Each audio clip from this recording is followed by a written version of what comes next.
वृंदावन विहारी लाल की जय। राधा रानी की जय श्री गुरुदेव भगवान की जय। श्री राधे राधे। भक्ति प्रश्नोत्तरी कार्यक्रम प्रारंभ किया जा रहा है। आइए भक्ति संबंधित प्रश्नों को हम श्रवण करें। श्री राधे राधे गुरु जी, आपके श्री चरणों में कोटि कोटि दंडवत प्रणाम।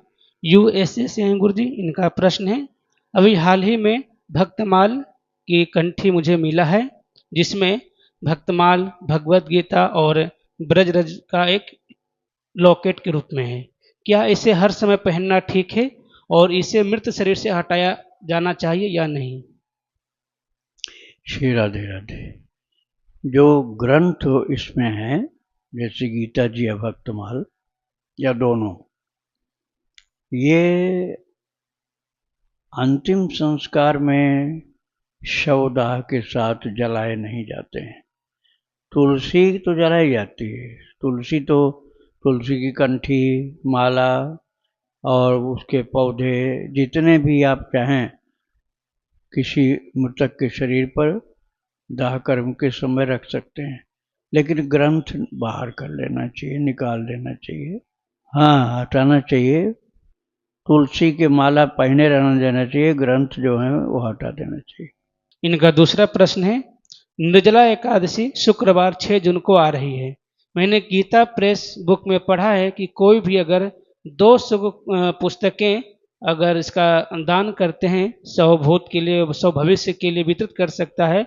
यदि यह उपवास रात्रि जागरण के साथ संपत्ति का संचालन किया जाता है, तो कृपया सलाह दे कि पूर्ण लाभ प्राप्त करने के लिए इस उपवास को कैसे करें। हाँ, ये तो बहुत बढ़िया काम है। 200 भगवत गीता की पुस्तकें दान में, लेकिन ये ध्यान देना कि जो पाठ करे पुस्तक उसी को देना चाहिए, और नहीं तो पुस्तकें बेकार कर देगा, कहीं छोड़ देगा, फेंक देगा। इसलिए उससे पूछ करके देना चाहिए कि आप पाठ करोगे गीता जी का क्या। कि जो बोले हाँ तो फिर दे दो, और कहता नहीं हमारे बस का नहीं है सब, तो फिर नहीं देना चाहिए उसको। राधे राधे। इनका तीसरा प्रश्न है, अगर किसी के पास बेटा नहीं है तो वे मुक्ति प्राप्त करने के लिए क्या अपनी बेटी से पिंड दान, गैर श्राद्ध जैसे कर्म करवा सकते हैं? जिनके पास सिर्फ बेटी हो, पिता के लिए श्राद्ध करवा सकते हैं गया जी में पिंड दान? वास्तव में तो संतान होने के कारण उसको अधिकार है ही, लेकिन पंडा की इच्छा पर है वहाँ। अब पंडित जी को नहीं पसंद आएगा तो नहीं स्वीकार करेंगे, किंतु भगवान को सब स्वीकार है। चाहे पुत्र हो चाहे पुत्री हो, सबके हाथ से वे स्वीकार कर लेते हैं। श्री राधे राधे। गोविंद दास जी काठमांडू नेपाल से। इनका प्रश्न है, सूत जी को बलराम जी ने क्यों मारा? जब सूत जी व्यासपीठ में प्रवचन कर रहे थे, इससे बलराम जी को पाप नहीं लगेगा? बलराम जी ने पाप का प्रायश्चित कर लिया, और मारा क्यों था उस बात को मैं बताता हूँ। बात यह थी कि सूत जी जो उस समय थे, वो उनका नाम जो सूत जी होने के कारण उनको ये शंका हुई बलराम जी को कि ये ब्राह्मणों को उपदेश कर रहे हैं और ब्राह्मण से नीचे हैं। ये सूत होता है जो ड्राइवर होता है, रथ का चलाने वाला। तो उनको लगा कि ये ब्राह्मणों को, ऋषियों को उपदेश कर रहे हैं, तो ये अभी तो कलयुग लगा नहीं, कलयुग दिखलाई पड़ रहा है इनके द्वारा, इसलिए उन्होंने दंडित कर दिया। फिर सब ऋषियों ने कहा महाराज आपने पाप कर दिया, क्योंकि ये सूत जी को हम लोगों ने अपने अपने ब्रह्मतेज को दिया था, अपने अपने तपस्या को हम लोगों ने दिया था इनको, और कहा था हमारा तप बल आप लीजिए, भक्ति हमारी लीजिए, उसके द्वारा आप ये कार्य करिए। तो इसलिए इनको कोई दोष नहीं, ये तो हमने हम लोगों ने इनको अपनी अपनी शक्ति प्रदान की थी। तो ये सूत उस समय नहीं थे, ब्रह्मर्षि ही थे, तो हमारे ब्रह्म तेज का अपमान हो गया ये। तो बोले अच्छा ठीक है, तो इनका जो पुत्र होगा उनको इनसे भी ज़्यादा पुराण के कथन की शक्ति प्राप्त होगी। तो ये आशीर्वाद दे दिया और उनका पुत्र जो था वो उनके कार्य को पूरा किया। श्री राधे राधे। इनका दूसरा प्रश्न है, यद्यपि उड़िया बाबा महाराज महाब्रह्म ज्ञानी थे, लेकिन उनकी शरीर की मृत्यु अपने शिष्य ठाकुर दास से हुई थी। इस संबंध में क्या उड़िया बाबा ने भी अज्ञानवश पूर्व जन्म में अपने गुरु की हत्या की थी क्या? ऐसा वर्णन नहीं मिलता है कहीं, लेकिन ये कोई कारण से प्रारब्ध में बन करके आता है। ऐसा जो आपने कहा है हो सकता है, लेकिन प्रमाण सहित ये बात नहीं मिलती है। तो उड़िया बाबा को इसका कोई प्रभाव नहीं पड़ा, क्योंकि वो वास्तव में महान ज्ञानी थे। उनको पता था पहले से कि उनका सेवक जो ठाकुरदास उनको मारेगा उस तिथि को उतने बजे। तो उन्होंने उसी दिन जातस्य ध्रुव मृत्यु ध्रुवम जन्म मृतस्य च इस श्लोक की व्याख्या की और ये भी कहा कि हम तुम दोनों एक साथ चलेंगे। और फिर बोले कि ये जगह स्मशान होगी आज। तो उनको सब पता था और वो उस समय जब उनके प्रहार किया गया था सिर पर, तो उस समय वो गंभीर ध्यान में थे, समाधि की अवस्था में थे। इसलिए उनकी चेतना तो ब्रह्म में लीन हो गई, क्योंकि वो समाधि की अवस्था में ही थे। तो उनके ऊपर प्रारब्ध जो था वो शरीर तक ही रहा, जीवात्मा उससे उद्विग्न नहीं हुआ। शरीर का तो विनाश होता ही होता है, किंतु उनके अंतःकरण के ऊपर कोई असर नहीं पड़ा, वो भगवान में लीन हो चुके थे। श्री राधे राधे। डॉक्टर मयंक जी हैं देहरादून से, इनका प्रश्न है, हनुमान जी को रुद्रावतार भी कहते हैं और पवन पुत्र भी, दोनों एक साथ कैसे हैं वो? हाँ, ये बात दोनों ही है एक साथ, क्योंकि पवन देवता उस तेज को उड़ा करके ले गए थे जो अंजना माता के लिए प्रदान किया गया था। वो ऐसा वर्णन है कि खीर जब उत्पन्न हुई थी ना, अग्निदेव के तेज से खीर जो बांटी गई थी वशिष्ठ जी के द्वारा, और वशिष्ठ जी की उस खीर को महाराज वशिष्ठ जी के संरक्षण में यज्ञ हुआ था। श्रृंगी ऋषि वशिष्ठ बुलावा, पुत्र काम शुभ यज्ञ करावा। श्रृंगी ऋषि को वशिष्ठ ने बुलवाया था, जा करके स्वयं दशरथ जी महाराज बुला के लाए थे। तो श्रृंगी ऋषि के द्वारा आहुति पड़ी थी, तो प्रगटे अग्नि चरु कर ली ने। तो अग्नि देवता प्रकट हुए चरु हाथ में लेकर, और उसको बांट बांट करके रानियों को खाने के लिए दिया गया था। तो उसमें से कौशल्या जी के हाथ से थोड़ा सा एक पक्षी लेकर के चला गया, और वो पक्षी फिर छोड़ा ऊपर से, तो वायु देवता ने उसको संभाल करके अंजना माता के अंजलि में दे दिया। तो वायु देवता ने वो सेवा की, इसलिए वायु के पुत्र कहलाए। और एक कथा दूसरी भी है कि शिव जी महाराज जब मोहिनी का दर्शन किए थे, मोहिनी का जब सिंधु मंथन हुआ था उस समय, तो मोहिनी के दर्शन के समय शिव जी का स्खलित जो तेज था उसकी पूजा वशिष्ठ जी ने की थी, और उसी के प्रसाद से उत्पत्ति हुई हनुमान जी की, इसलिए शिव जी के पुत्र कहलाए। और पवन पुत्र भी कहलाए, पवन के द्वारा प्रदान किया गया उनको। और एक कथा और भी है कि शिव जी स्वयं राम जी की सेवा की सरसता को देखने के लिए जाने राम सेवा सरस समुझ करब अनुमान, रुद्रदेह तजनेह बस वानर भे हनुमान। रुद्रदेह की जगह पर वानर का देह धारण करके राम जी की लीला में सम्मिलित हुए थे। तो इन कई कारणों से वो शिव जी के भी स्वरूप हैं, शिव जी के पुत्र भी हैं और पवन के भी पुत्र हैं, अंजना माता के भी पुत्र हैं। श्री राधे राधे। इनका दूसरा प्रश्न है, महाभारत में जो माधवी की कथा आती है वो सच है या इसे जबरन डाला गया है हमारे पौराणिक काल में स्त्री की महत्ता कम दिखाने के लिए? माद्री की कथा आती है, वो सच है। राजीव कुमार जी गुरु जी, इनका प्रश्न है, महाराज जी मेरी उम्र 51 वर्ष हो गई है, अब तक वृंदावन धाम आने का सौभाग्य प्राप्त नहीं हुआ है। बस मन में यही लगा रहता है किसके साथ जाऊं, कौन वहां मिलेगा, कहाँ रहूंगा, यही मन में यही विचार आता रहता है। महाराज जी क्या धाम पर आने के लिए अभी हमारे पुण्य कर्म इतने नहीं हुए हैं कि बाकी बिहारी के दर्शन नहीं हो पा रहे हैं? पुण्य कर्म वाली बात भी सत्य हो सकती है।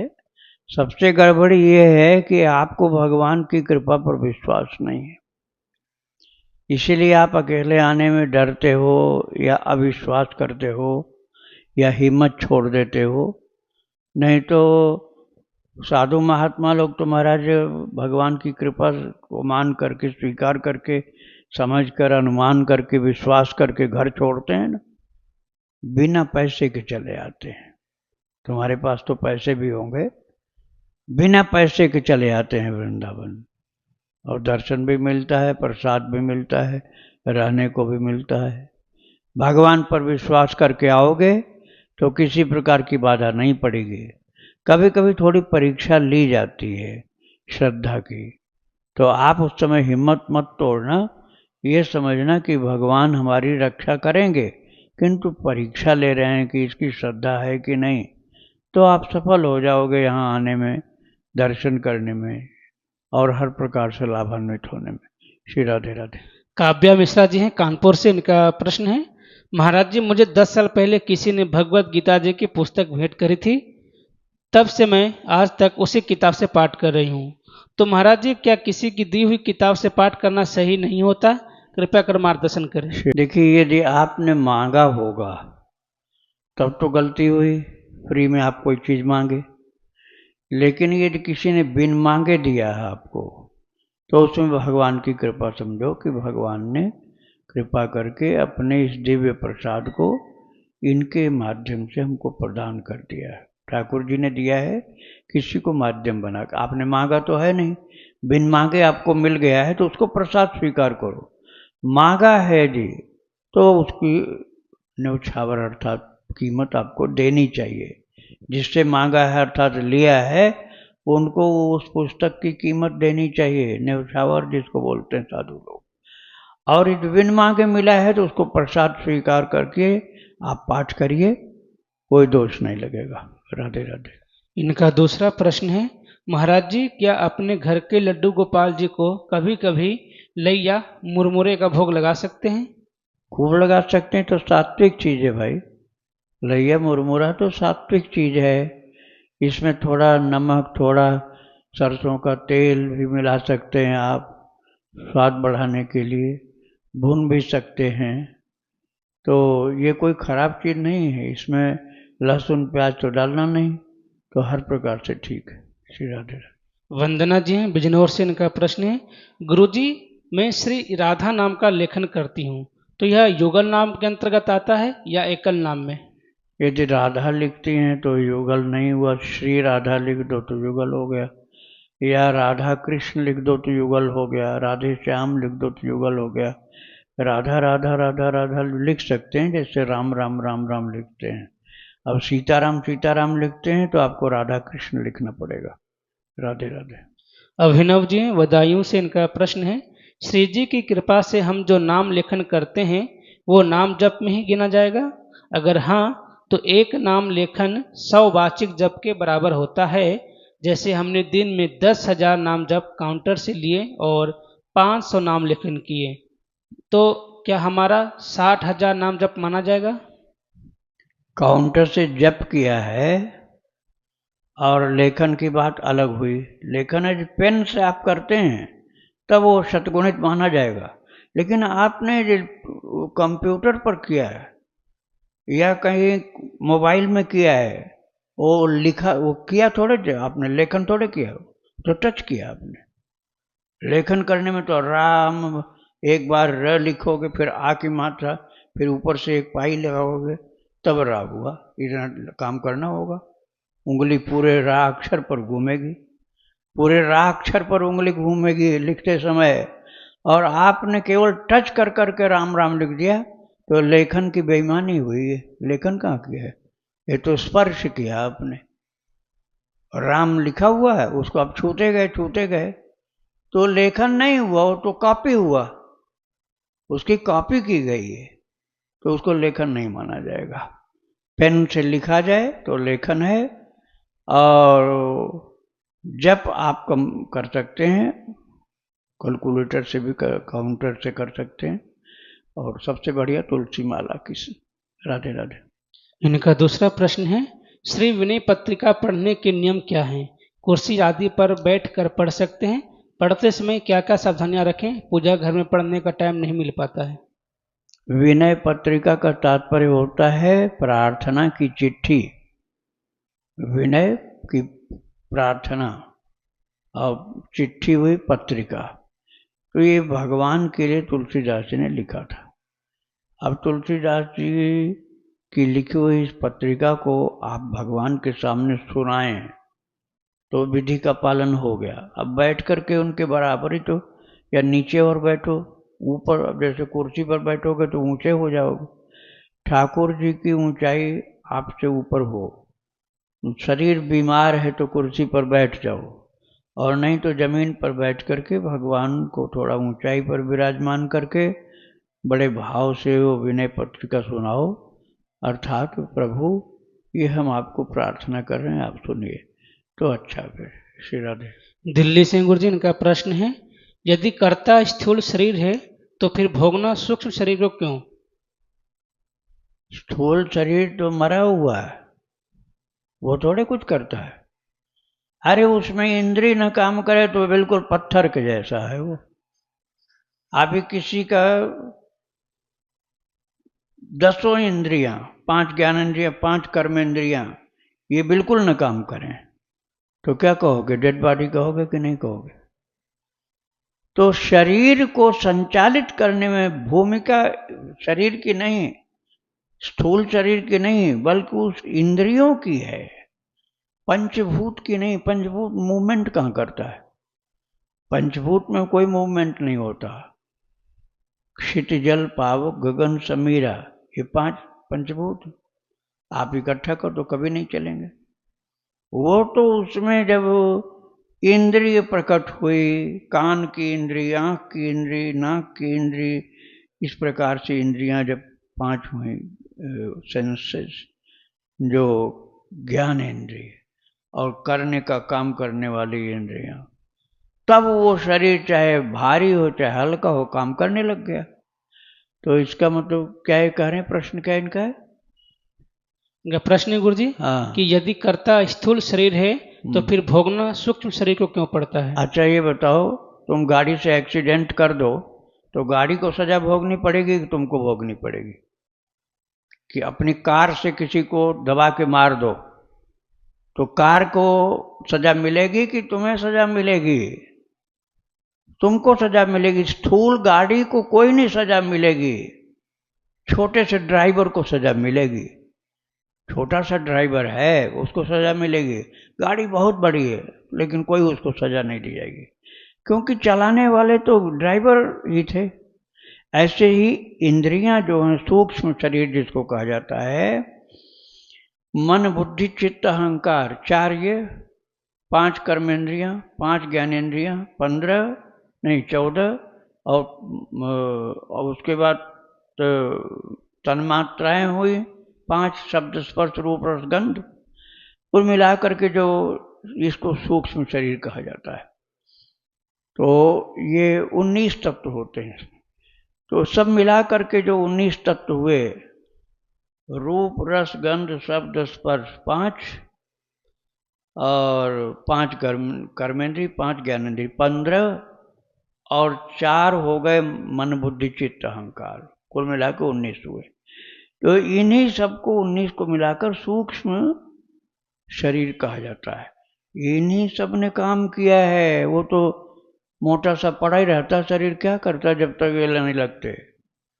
जैसे गाड़ी में अभी ड्राइवर को नहीं बैठाओ तो गाड़ी बेचारी क्या करेगी, किसी को न लेके जाएगी न मार पाएगी।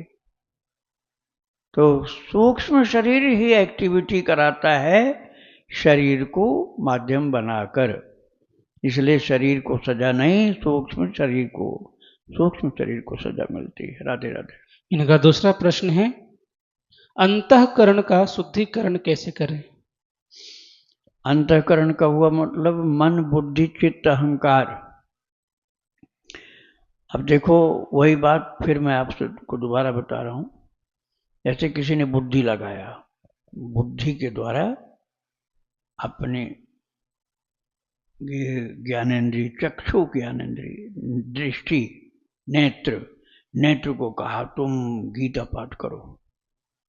और किसने कहा? बुद्धि ने कहा अपने नेत्र इंद्रिय को गीता पाठ करो। तो गीता पाठ करने में नेत्र ही तो लगा, पेट पीठ थोड़े लग गया। गीता पाठ करने में पेट पीठ नहीं लगा, नेत्र लगा है और बुद्धि लगी है, तो सूक्ष्म शरीर लग गया ना। सूक्ष्म शरीर ही तो कार्य कर रहा। तो प्रश्न क्या था इनका? शुद्धि के लिए सत्कर्म करना है, भक्ति, नवधा भक्ति करनी है, नवधा भक्ति करनी है। श्रवणम कीर्तनम विष्णु स्मरणम पाद सेवनम अर्चनम वंदनम दास्यम सख्यम आत्मनिवेदनम। प्रहलाद जी के चरित्र में 7वें स्कंद में भागवत जी में लिखा हुआ। यह नवधा भक्ति सबरी मैया को जब भगवान राम जी ने सुनाया, वो अरण्य कांड में लिखा हुआ। उन दोनों में से एक को या दोनों को, चाहो तो दोनों को जीवन में उतारो तो अंतःकरण की शुद्धि हो जाएगी और प्रेम का भी उदय हो जाएगा। श्री राधे राधे। ओषा अग्रवाल जी दिल्ली से, इनका प्रश्न है, महाराज जी आजकल मैं गरुड़ पुराण पढ़ रही हूँ। मेरी कुछ सखियाँ आकर मेरे पास उसे सुनती हैं। उनमें से एक सखी का प्रश्न था कि जो अपने पति को छोड़कर दूसरे किसी पुरुष से संबंध रखती है तो उसको सर्प योनि में जाना पड़ता है। महाराज जी आपसे अनुरोध है कि उससे बचने का कोई सरल उपाय बताइए ताकि वह कर सके। गलती तो उससे हो गई है, लेकिन प्रभु की शरण में अगर जाए तो प्रभु माफ कर देते हैं। आप कुछ उपाय बताने की कृपा करें। यही उपाय है, भगवत शरणागति।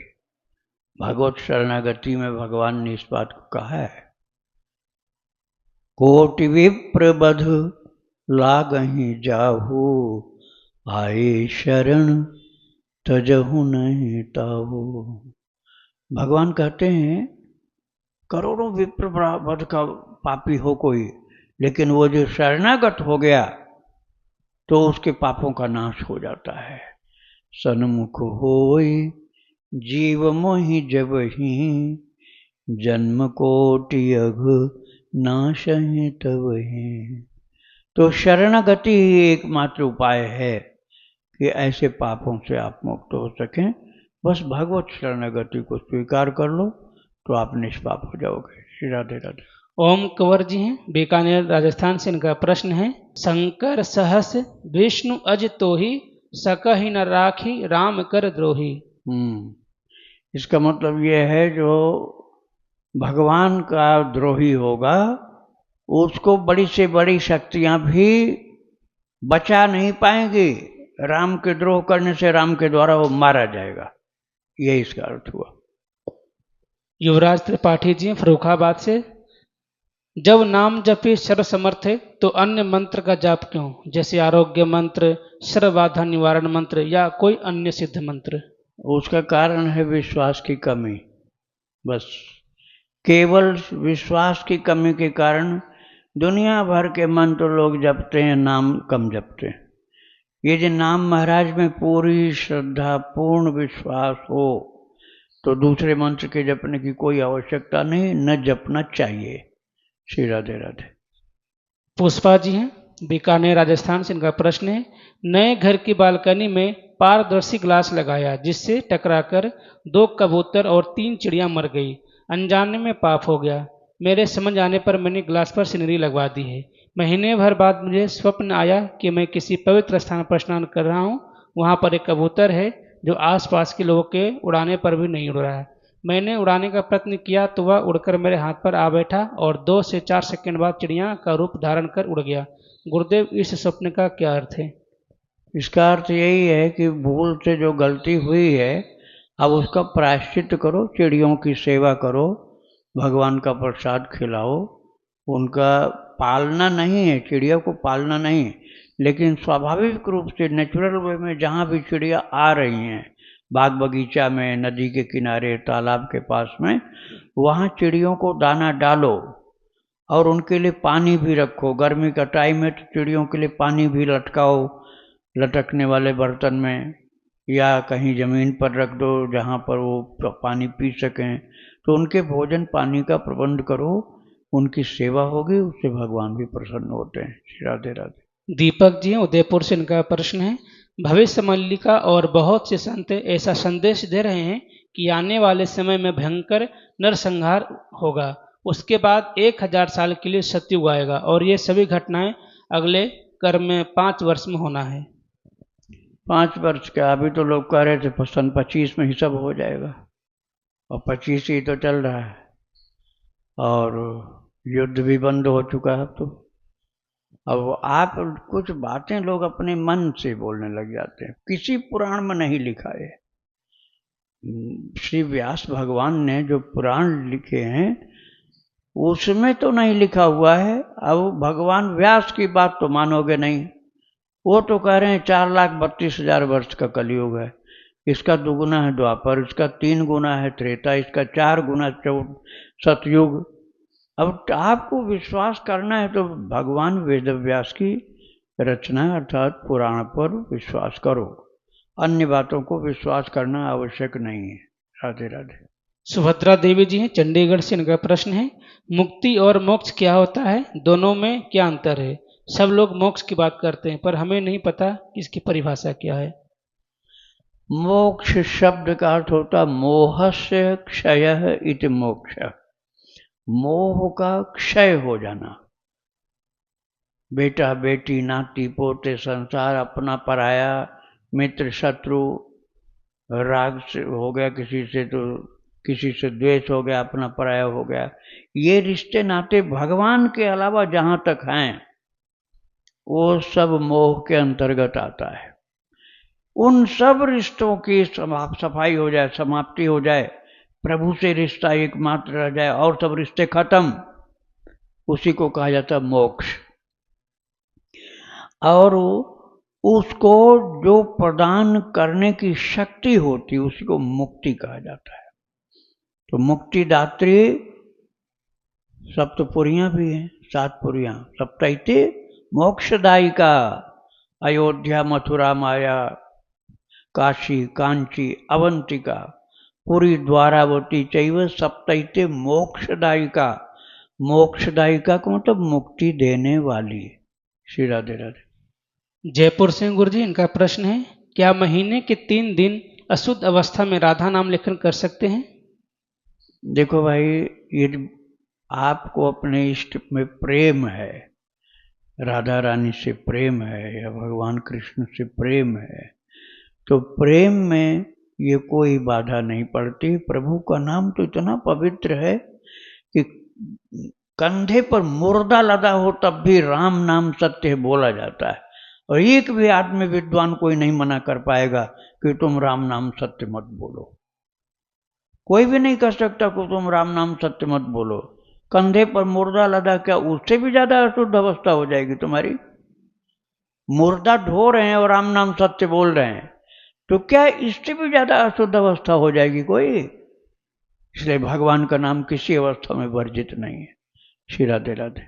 दिल्ली से गुरु जी, इनका प्रश्न है, मेरी बच्ची 4 साल से न्यूरोलॉजिकल प्रॉब्लम से जूझ रही है, उसको चलने फिरने में दिक्कत है, उसकी उम्र 22 साल है, मैं उसकी प्रारब्ध कर्म को अपने ऊपर लेना चाहती हूँ, मुझे कोई ऐसा उपाय बताएं जिससे वह रोग मुक्त हो जाए, उसकी बीमारी मैं भुगत लेना चाहती हूँ, क्या करें? इसका ट्रीटमेंट चल रहा है लेकिन कोई फ़ायदा होता नहीं दिख रहा है, एक आस लगाए बैठे हैं मेरे श्यामा श्याम की, गुरुदेव मैं एक दुखियारी माँ हूँ, कृपया करके कुछ करुणा कर दो, दया करो, मैं उस बच्ची के लिए क्या करूँ? 64 माला अच्युत अनंत गोविंद का 40 दिन तक जब भी कर चुकी हूँ। बस आप यही कर सकते हैं जो अभी आप कर रही हैं, अच्युत अनंत गोविंद की माला, इसको करते रहिए। उसके प्रारब्ध को भोगने के लिए आपके पास अधिकार नहीं है, ये अधिकार बहुत ऊंचे महान पुरुषों को मिलता है जो किसी को जिला सकते हैं, मरे हुए को जिला सकते हैं। आप तो जिला नहीं पाओगे।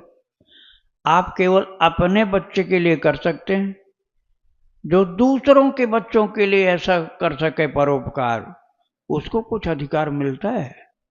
ये तो राग के कारण, स्वार्थ के कारण अपने बच्चों के लिए तो हर आदमी मर मिटता है।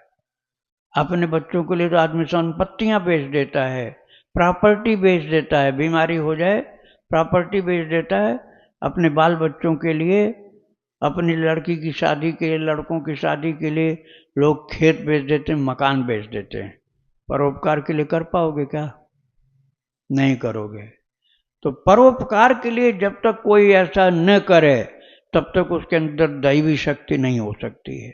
ये स्वार्थ की प्रेरणा से होता है। इसलिए ये शक्ति आपके पास नहीं है कि आप उसके प्रारब्ध को अपने ऊपर आप ले सकें। बस अच्युत अनंत गोविंद का सहारा लिए रहो। इसी से धीरे धीरे उसके अंदर लाभ होना शुरू होता रहेगा, बढ़ता रहेगा आगे। जितना ज़्यादा लगन से जप करोगे उतना ही फायदा ज़्यादा होने की संभावना होगी। श्री राधे राधे। वृंदावन बिहारी लाल की जय। राधा रानी की जय श्री गुरुदेव भगवान की जय। श्री राधे।